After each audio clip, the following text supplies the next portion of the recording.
I'm Carlie and this is Brady. We recently sold most of our possessions and set out to hike the 2,193-mile Appalachian Trail. This is our big leap into living our vagabond dreams, and we are capturing a creative journal of the journey. We are sharing all aspects of the adventure and hoping to inspire you to live your own dreams. Subscribe and thanks for joining us.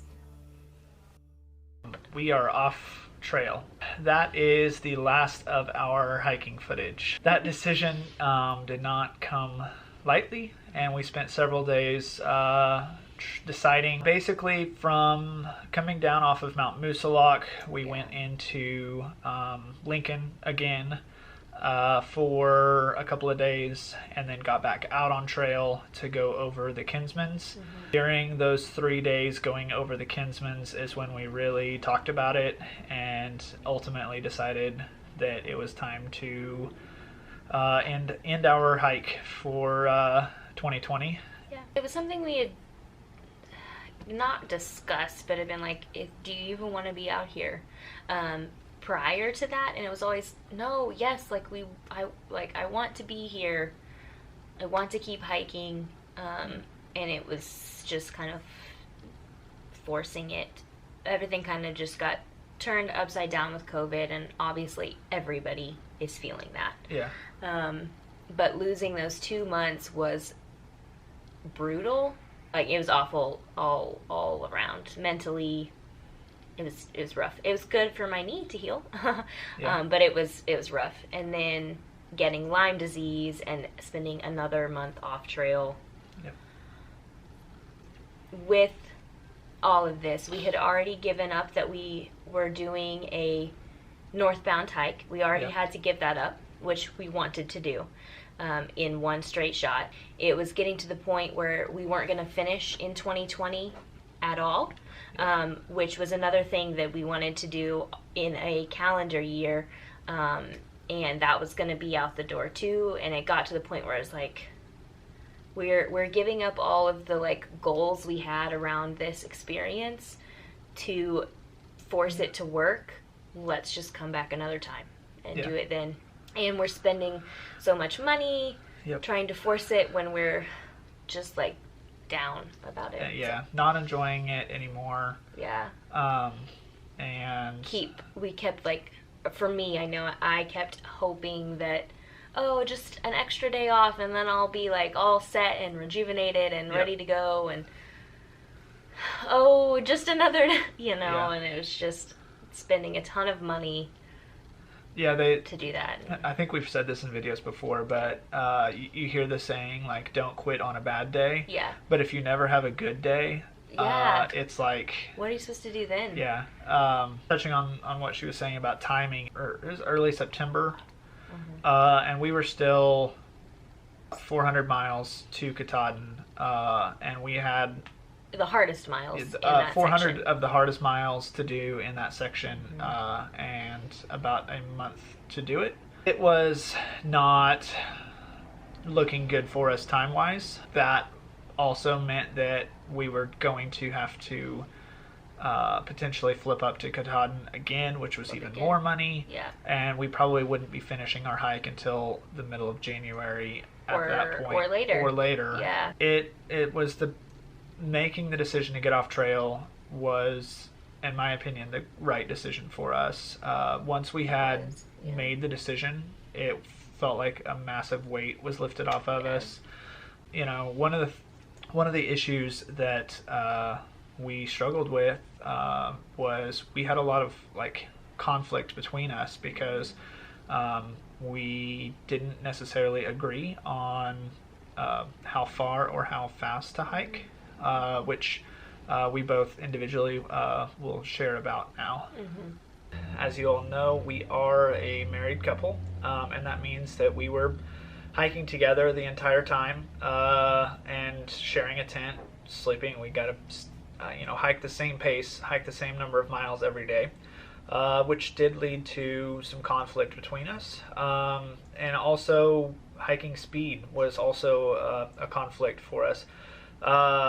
For example, when we started out on the hike, Carlie being shorter and a slower hiker, she was setting the pace. She was up front, and early on, that was a frustrating for me because I am taller and I wanted to hike faster. I wanted to push harder, and actually that was throughout a lot of the hike. I was very frustrated and would get mad because we weren't hiking fast enough or far enough for what I wanted to do, which, we were hiking together, but, I'm of the mindset of, okay, in order to hit this many, to go the speed we need to go to finish the trail in the time that we need to finish it, I was all about hiking more miles, which means hiking faster. And every day I would calculate, okay, we need to do 12 miles today,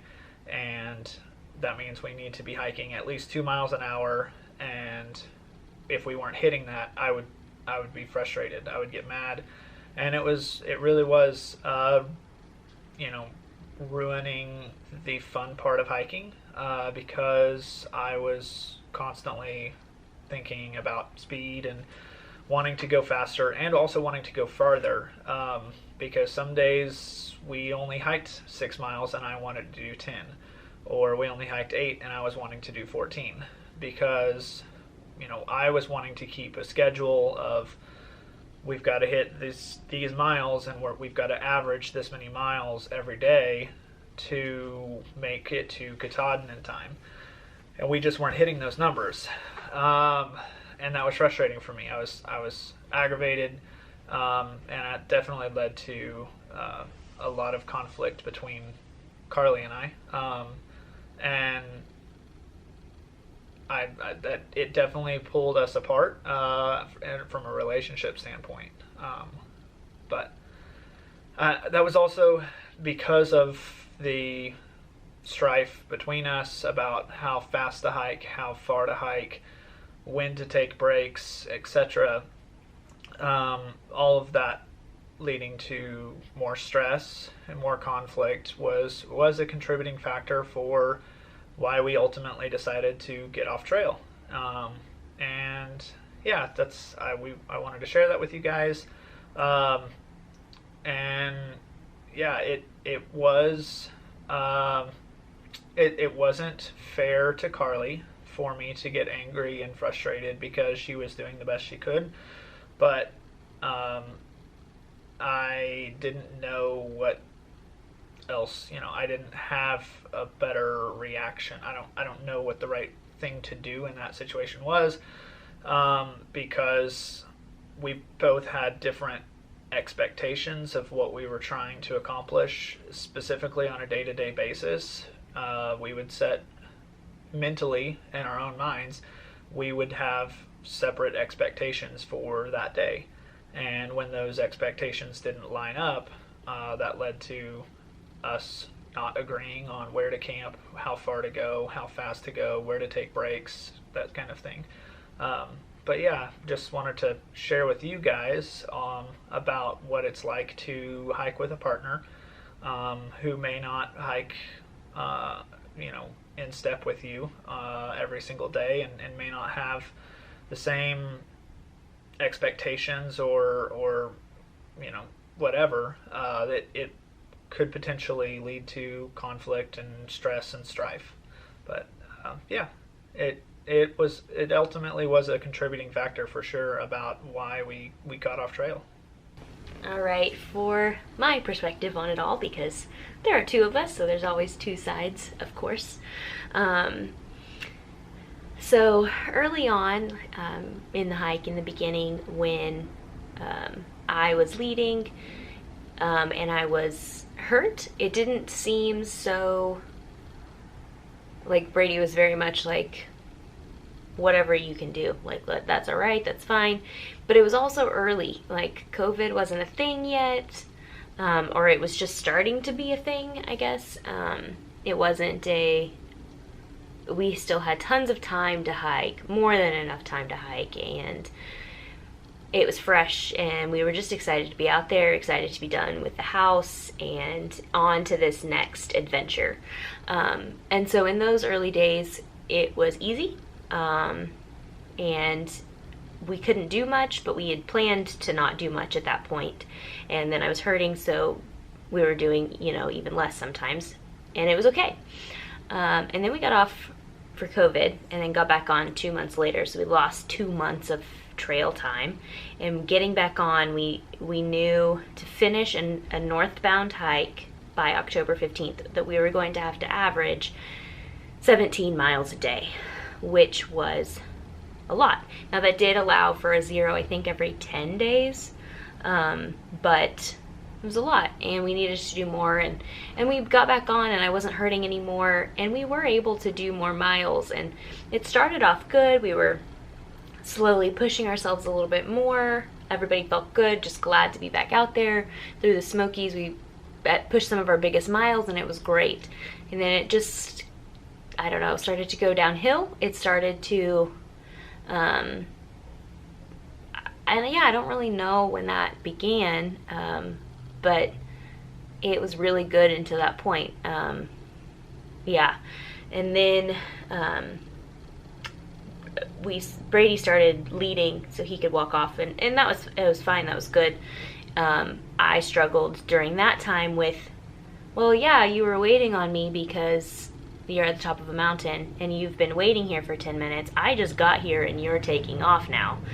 I need a break. And so for a while I would be frustrated by that because it's like, I'm not ready to keep walking, and we're walking. But near the end, if he walked on, I would just stay breaking. Like, all right, see ya.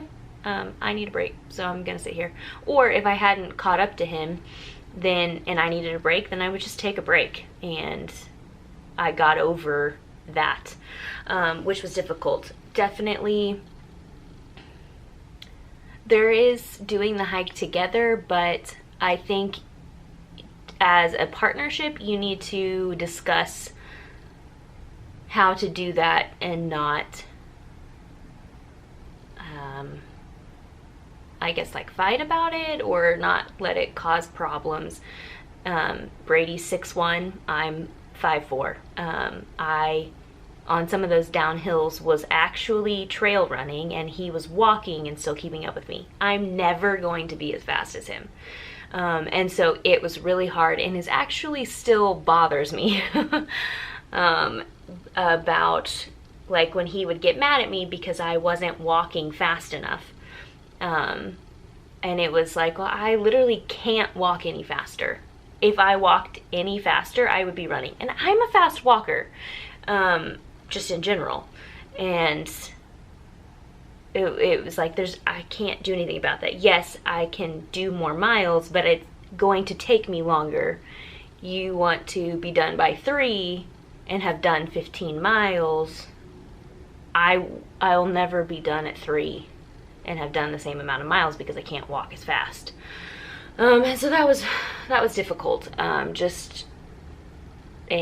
when you're out there and everything else is hard, you're hot or you're cold or you're, just all the elements are added. It definitely intensifies things.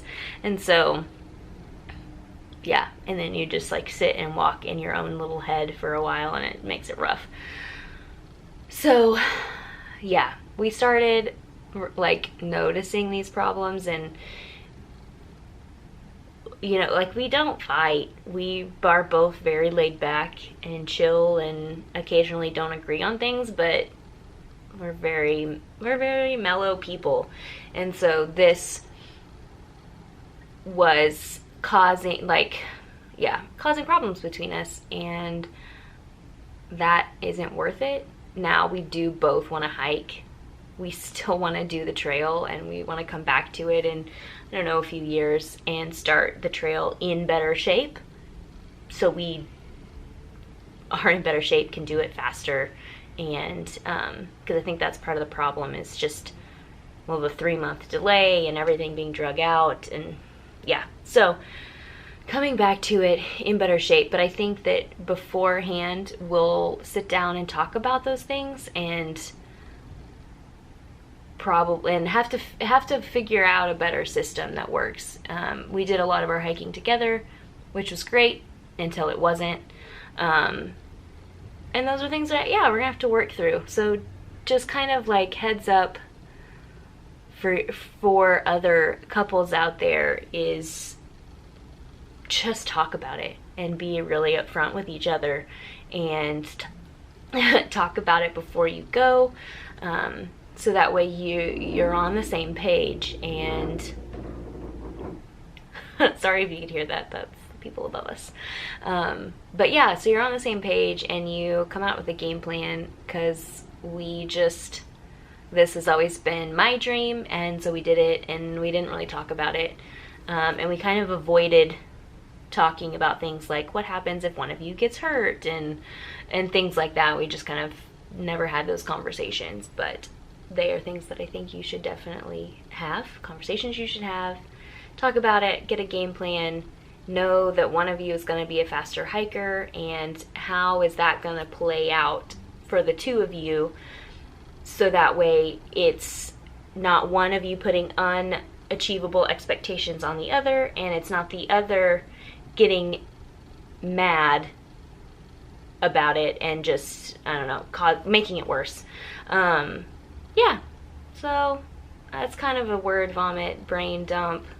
I'm sure there's like so much more that we'll probably need to like write up to really explain all of this. And if you want to read it, obviously you can. And then also, if you have questions, absolutely put them in the comments, and we will try to answer those to kind of help other people who maybe find themselves in the same situation. Another factor that kind of played into that was my anxiety, which was building throughout the hike, but I'll dig into that now. Okay, so let's talk about anxiety. So this is one of our factors for getting off trail, is me and anxiety issues. Brady doesn't really deal with it.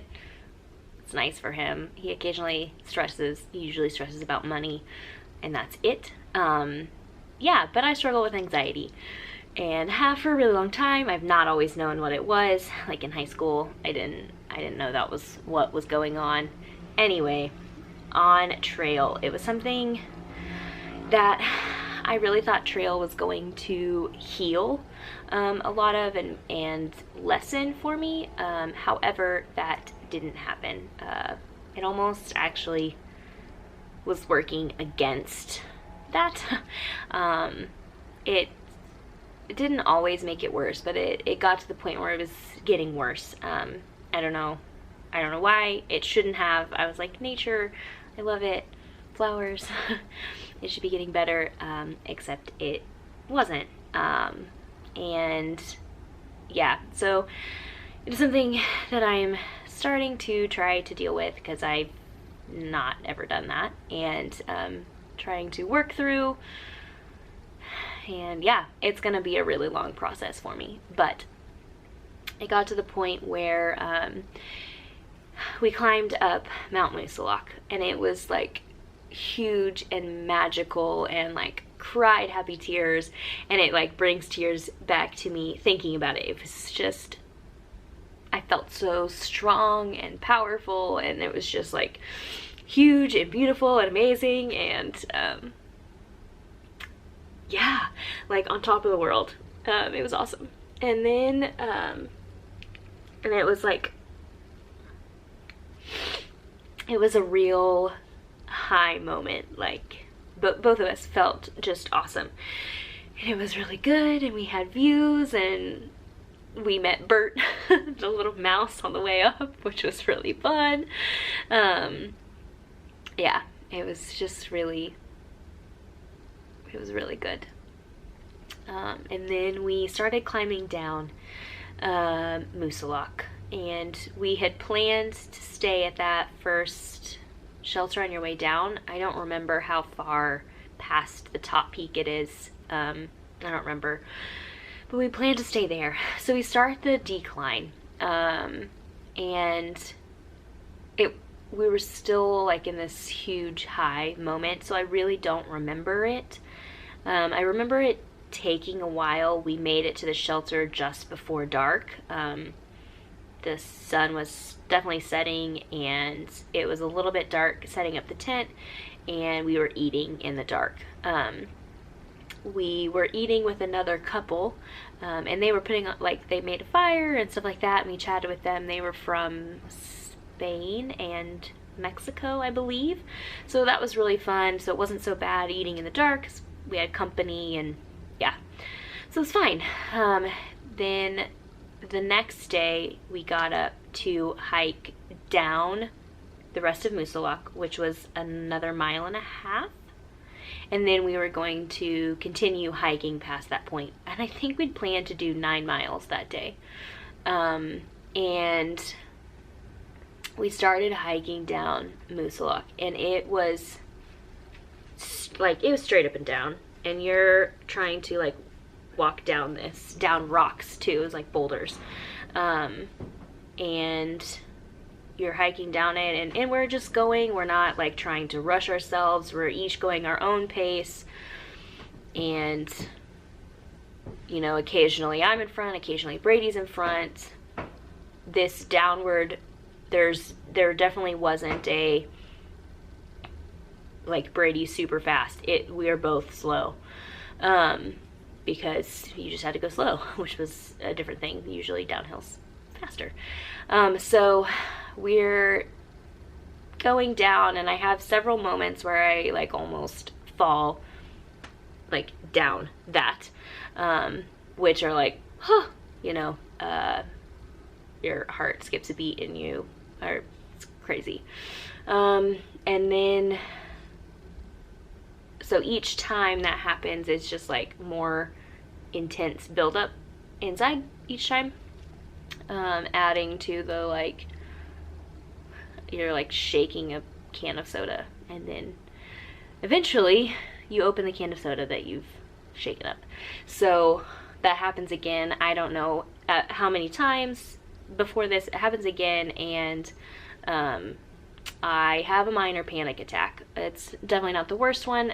It is something that I could feel building the whole time.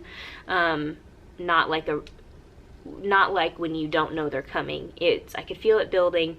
So I was doing like very slow, planned breathing, like in and out, pretty much the whole time, trying to help calm myself. So I probably put it off happening by doing that, focusing on my breathing and stuff, but I did eventually have a panic attack. And then I'm hiking down and just like crying, and yeah, it took us 3 hours, I think, to get down that 1.5 miles. It was exhausting. And I just, at that point, was scared of the rest of the mountains that we had.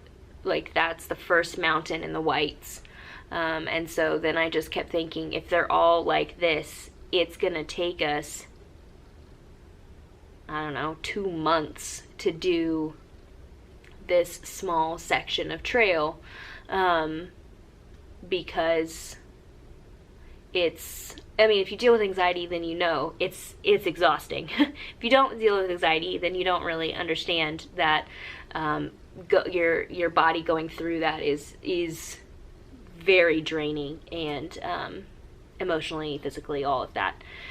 So yeah, that happened, and it was just kind of building the whole time, in a big struggle. Batteries flashing at me, so I try to wrap this up. And that was another thing, is I need to sort out my anxiety and get more on top of it, not let it control my life like it's doing. And I thought that the trail was going to help with that, and do that, but it looks like there are other things that I need to do, and get that further along. And then when we come back to the trail another time, hopefully I'll have anxiety more under control rather than it controlling me, and nature will do what I thought it was going to do this time in adding to that, like, calming and resetting business. But that I'm sure I didn't explain near well enough or anything like that. You can always ask questions. I'll be happy to answer them. If you have advice or anything like that, I'd love to hear it. If you have mean things to say, then please just move along, because there's too much of that. We need more kindness and support in the world. So yeah, that's kind of another very big contributing factor for us getting off trail, and something that I'm gonna have to deal with and dealing with, and it's gonna be a process and it's gonna take time. But yeah, kind of sums it up. So with those reasons, There's a few of them. Yeah, of getting off trail, it really was the right decision for us. It was hard. It was hard to give up. I mean, we don't like to give up on things. It's still hard. And I'm still kind of like, I still miss it. Yeah. And still just think, well, let's just pick up now. I don't think that at all. I do. I want to start back over from scratch. Yeah. That's what I mean. Is like, yeah. Let's just go to Springer. But it was the right decision for us. So that, I guess, leads to the next question of... Sorry, I got a little emotional. What's next? Yeah. What do we do next? What are we doing now? Because it's now November. Yep. And we got off trail about 2 months ago now. Yeah. Because it was around September 14th-ish, maybe? Somewhere around there, yeah. It's November 11th at this point. Yeah. So. It's you. You get to... It's me? Sweet. Yeah. So we are now in Miami Beach, Florida, in a long-term Airbnb rental apartment, which is basically just a hotel room, with slightly more. Yeah. A bigger fridge, a hot plate, some dishes. Table and desks. And yeah. So yeah, basically just a hotel room. Not even a super nice hotel room. But anyway, yep. That's where we are now. And we originally, did some of that process before we went back to Oklahoma for 3 weeks, saw family, friends, loaded up our car with all of our goods, and drove out here. Yep. Because we did have some like boxes of pots and pans and more electronics, board games, a few tools. That's about it. That we loaded into our car, all things that my mother-in-law, Robbie, was storing for us, and then we came out here. So, we started the process looking to buy a catamaran sailboat before we left Oklahoma. Yep. And that was our plan. We were super excited about it. This was something that was like 3 years down the road, because we were going to finish the trail. We were going to go to New Zealand for a year, Australia for a year, and then buy a sailboat. Yep. New Zealand's not opening anytime soon. Australia's not opening anytime soon. So, let's buy a boat. Yep. So, that's kind of like how we landed on that. Why not? So, we talked with a broker. It was good. He was sending us boats. We were looking at boats online. Planned to arrive in Florida to start seeing them in person. And then we talked with a financial dude. Insurance dude. What was he? He was a financial marine lending specialist. That's it. So we talked with him, and he was like, well, you don't show stability because you've been hiking the Appalachian Trail. Yep. You haven't had a permanent address or permanent place of living. You've been hiking the Appalachian Trail. And, you plan to get jobs, but basically all of those things don't show stability, so you're not going to be able to get a loan. Which we would have to get a loan And to get the catamaran that we were wanting. Yeah. Even not necessarily the one like we really want, but like going to a lower step, even those we were still going to have to get a loan. Yep. So he was like, you're about a year out from buying a boat. Yep. So Rushed.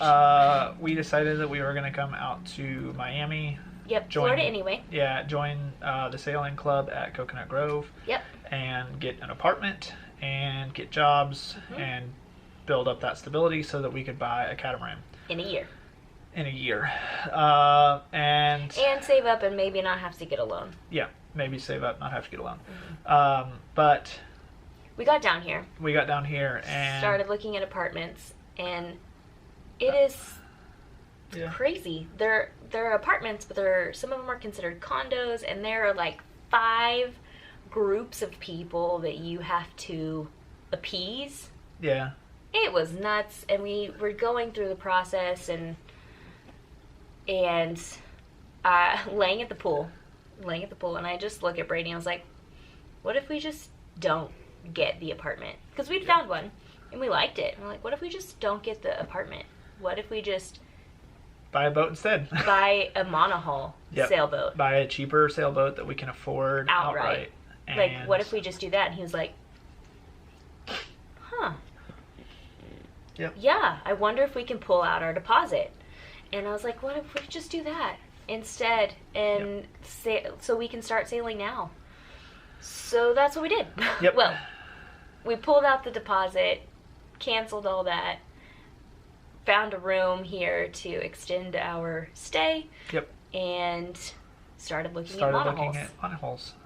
And that's where we're at right now. Yep. Is we are in the process of shopping for a monohull, and we're trying to do our best to film that and share as much of that process as we can with you all. And some other exciting news is we leave in 3 days to crew 3 to 6 days. 3 to 6 days.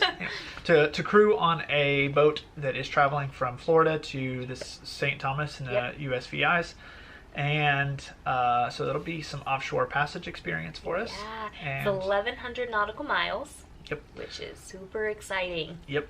And yeah, gonna try to film that as we can. But other than that, I mean, that's where we're at right now. That's the next phase, the next step of our adventure. And wanted to share all of that with you guys. We joined the sailing club. That happened. We have now got an address here so we can have things shipped to us, and we have also got a storage unit. So we unloaded the car in the storage unit, and we move out of this apartment on Saturday, where we'll add the rest of our stuff to our storage unit and just take what we need with us. And then it'll probably be about 2 weeks of a process, and then we come back, or we may end up vacationing there for a couple days. We'll see. Who knows? We don't know. Because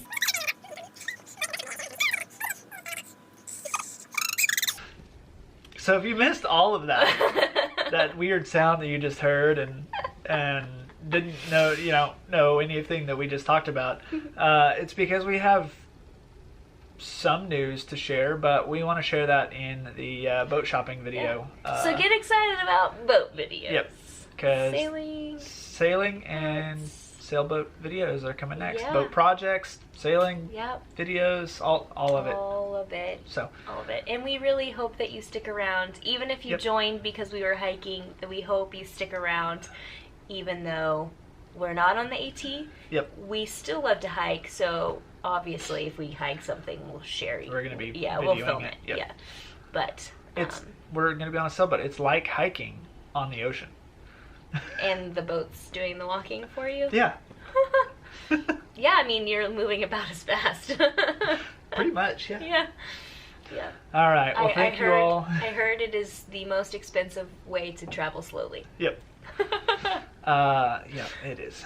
So anyway, thank you all for joining Yes. on We're so our happy you're here. AT 2020 hiking adventure, and hope you all enjoy our next sailboat adventure. Yeah. Thanks for being around. Yep. If you want to see more sailboat videos and other things like that, don't forget to hit the subscribe button, smash the like button, and click the alarm bell button. It's alarming. All the things. Yeah, do all the things. Thank you all.